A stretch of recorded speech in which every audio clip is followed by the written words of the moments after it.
If you use Word, Excel, or PowerPoint often, you've probably noticed that splash screen or start screen that appears every time you open the app.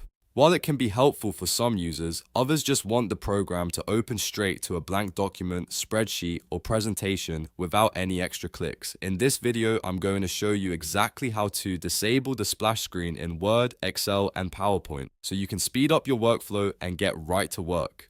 If this tutorial helps you, make sure to hit the like button and subscribe for more quick software tips and tutorials. Let's jump right in. First, open Word, Excel, or PowerPoint, depending on which app you want to change. The steps are almost exactly the same in all three Microsoft Office programs, so once you learn it in one, you can do it in the others too.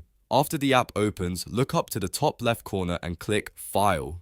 This will open the Backstage menu where you can access settings and preferences for the application. From there, scroll down and click Options. This opens the main settings window for the app. In the Options window, make sure you are on the General tab. If it isn't already selected, click General so you can see the startup related settings. Now look for the option that says Show the start screen when this application starts. By default, this box is usually checked, which is why the splash screen appears every time you launch the program. To disable it, simply click the checkbox to remove the checkmark.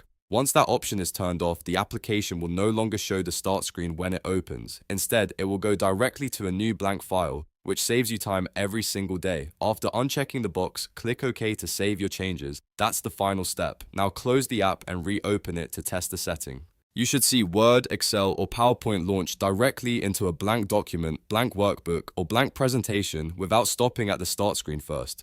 This is a really simple change, but it can make a big difference if you want a faster, cleaner startup experience.